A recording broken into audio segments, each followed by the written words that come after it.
Primeiros socorros é o tema do programa Pense em Saúde de hoje. Já sabe, para participar é só ligar para 3209-0119 ou enviar e-mail para saude@tvhorizonte.com.br. Nós agora vamos até mostrar, o doutor Herbert vai mostrar como seria um atendimento de primeiros socorros para uma pessoa que está tendo uma parada cardiorrespiratória. Só que antes, eu queria que vocês explicassem, porque sempre a gente associa coração a infarto e nem sempre uma parada cardiorrespiratória está relacionada a infarto, não é isso? Não, há uma grande confusão na população em geral, que ela confunde infarto com parada cardíaca. Na verdade, nem todo infarto vai evoluir com uma parada cardíaca.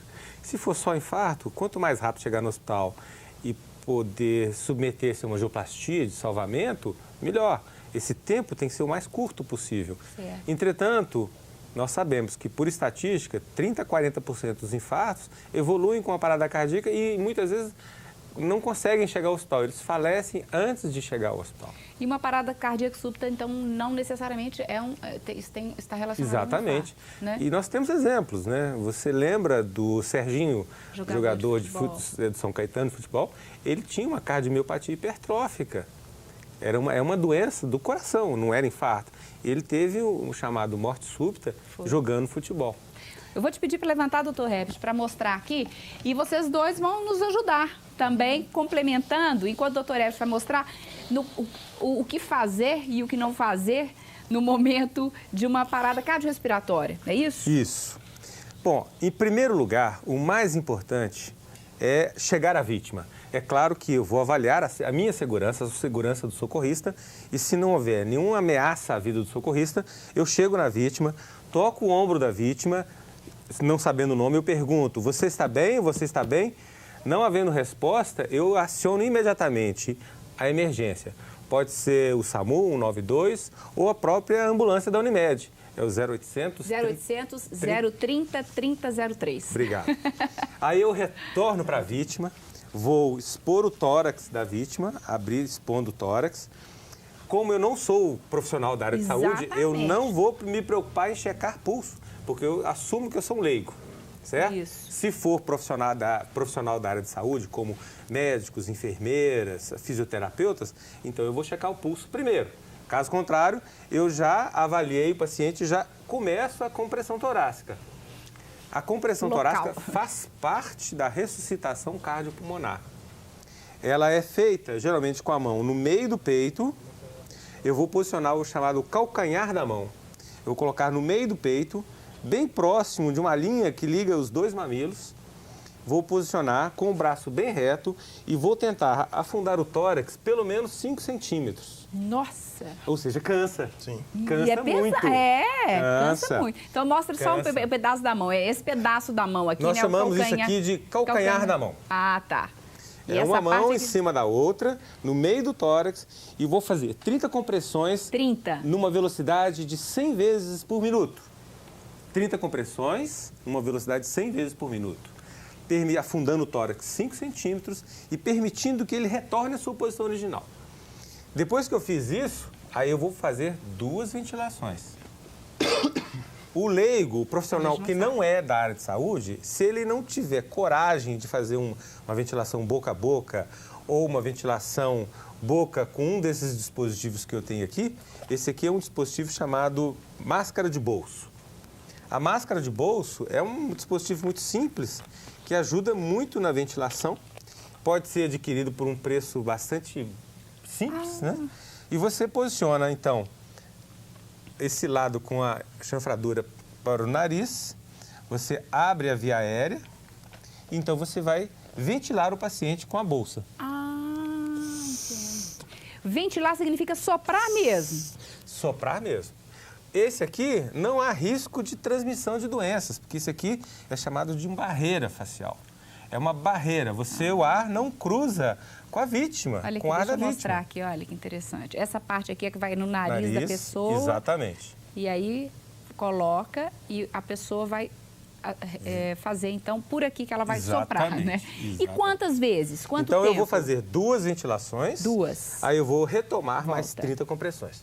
Então, eu vou manter sempre essa proporção, 30 com 20 compressões nessas mesmas características, numa velocidade de 100 vezes por minuto e afundando o tórax 5 centímetros, permitindo o retorno do tórax à sua posição original. Isso é chamado de RCP de boa qualidade. Se eu faço uma ressuscitação cardiopulmonar de boa qualidade, eu aumento muito as chances de sobrevida da vítima. E a partir do momento que você atrasou nesse atendimento, um atraso de 1 minuto pode significar uma grande... Muito. O atraso de 1 minuto nesse atendimento, eu aumento a cada minuto 10% a mortalidade do paciente. É claro que só isso não é suficiente. Claro, mas enquanto isso você já ligou, já está esperando, Exatamente. aguardando. E eu vou fazendo ressuscitação cardiopulmonar até a chegada da emergência. E, se possível, trazendo o chamado desfibrilador. A emergência que vai trazer, né? Exatamente. A não ser que você esteja num local, como, por exemplo, shoppings, clubes, aviões de voo internacional, que eles já têm isso aqui. Então, esse desfibrilador externo automático é um desfibrilador que pode ser manuseado pelo leigo. Ah, é? É tranquilo? Tranquilo. Ele fala e você só vai seguir o comando de voz. Ele é diferente do desfibrilador que nós temos dentro do hospital. Que aí o médico ou o profissional da área de saúde, ele vai colocar as pás e vai interpretar o ritmo e vai decidir se ele deve chocar ou não. E esse aí, mas até essa decisão de vou ou não usar o desfibrilador, tô falando assim, como leigo. O leigo tem medo de tudo, até de fazer essa primeira massagem. Exatamente. Imagina de tomar a decisão de usar o desfibrilador. Nós temos que trabalhar a população leiga hoje a perder esse medo. Quantas vidas são perdidas sem que você não faz nada? O leigo, ele vê, documenta, ele presencia a parada, mas não aciona às vezes até o serviço médico de emergência, mas fica parado do lado dele esperando a ambulância chegar. São 10, 15 minutos, agora você imagina. Belo Horizonte, 6 horas da tarde. Trânsito, espetáculo. Trânsito, aquele espetáculo. Quanto tempo a ambulância vai chegar para atender a vítima? 30 minutos, 40 minutos, isso você já está adiantando alguma coisa, você está auxiliando essa pessoa. Qual que é a função da ressuscitação cardiopulmonar? É manter um fluxo de sangue mínimo para o cérebro para que a pessoa consiga ter chance de recuperar da parada sem um dano maior cerebral. Então, você está, de alguma forma, diminuindo essa hipóxia, essa falta de sangue e de oxigênio no cérebro. Porque os 2 órgãos mais importantes que devem receber sangue é o cérebro e o coração. Então, quando eu faço a ressuscitação cardiopulmonar, eu estou garantindo aproximadamente 30% do que o coração faz, eu estou garantindo 30%. E não é pouco. Não é pouco. Eu mesmo já presenciei várias paradas cardíacas prolongadas, que demoraram muito tempo para o desfibrilador chegar, e os pacientes conseguiram sair daquela parada cardíaca com vida. E o melhor de tudo, neurologicamente perfeitos. Sem nenhum problema, sem uma sequela. Mas, entretanto, a ressuscitação cardiopulmonar foi iniciada precocemente. Na hora necessária. Na hora. Eu queria alguns comentários aqui dos nossos outros participantes. Inclusive, a gente está vendo aqui que é uma força grande, tudo. Criança, às vezes, sufoca. Aliás, a primeira coisa que acho que a mãe faz é virar de cabeça para baixo, né? A massagem, na verdade, a massagem cardíaca na criança maior, ela é muito semelhante ao do adulto. O posicionamento, né, entre mamilar, usando realmente a palma da mão, é muito semelhante. A compressão deve ser de 5 centímetros, né, comprimindo, essa é uma massagem eficaz. Mas crianças pequenas, a gente às vezes utiliza outra técnica, geralmente lactentes. A gente utiliza uma técnica de 2 ou 3 dedos, né, colocados no externo, que é esse osso central aqui, que tem logo abaixo da linha mamilar. Com esse dedo, né, a criança tem um tórax mais maleado, né, você vai fazer as mesmas compressões, chegando em torno de 1 terço da compressão do tórax. Em criança em lactente, geralmente em torno de 4 centímetros. Então, é uma pressão importante, mas criança pequena, eu reitero que é só utilizar, na verdade, os dedos. Certo. Antes de uma parada cardiorrespiratória, podem ocorrer sintomas, sinais, algumas coisas, e cada um é de um jeito. A que a gente deve ficar atento? Primeiro, deixa eu só dar uma esclarecida. Claro. Uma morte súbita, uma parada, um paciente que para imediatamente... Pode sentar, doutor Everett, eu também vou sentando aqui, enquanto a doutora Adriana explica. A chance de recuperação, ela é muito pequena se você não tem o seu aparelho, porque não dá tempo de chegar... Uma morte súbita. É morte súbita, tá. Para na sua frente, tá certo? Ela é muito pequena. A chance de recuperação é muito pequena, mesmo que você adote, porque você consegue segurar o paciente até 15 minutos, não mais do que isso, que depois das sequelas neurológicas, se o paciente sobreviver, as sequelas são muito graves. Então, isso, a não ser que você tenha o DEA, que é o desfibrilador externo, nesses lugares. Então, o uso do DEA é muito importante nos lugares onde tem um grande aglomerado.